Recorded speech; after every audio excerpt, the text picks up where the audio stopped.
Hello everyone, welcome to the channel. In today's video, we will see how we create an workflow into Bitrix24.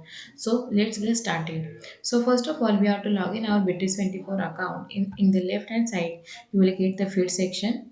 In the field section, you will get the workflow option. Now just click on the workflow option. Here you will get the create a new workflow option. Now you have to give the new workflow, that is name. I have given the new workflow one. If you want to add any description, then you can add over there. There are multiple parameters over there. You can choose anyone and you can directly apply and save. Now we will see our workflow has been created, that is new workflow.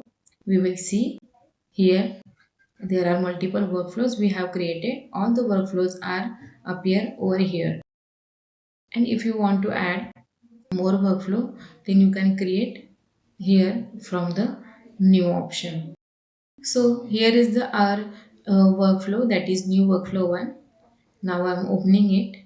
So for this workflow, you can create multiple fields over there, that is customized fields you can create, and also you can configure your workflows.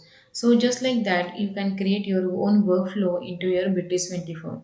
So that's all for today. If you found this video helpful, don't forget to like, subscribe, and follow for and hit the bell icon for the more content. Thank you. See you in the next one.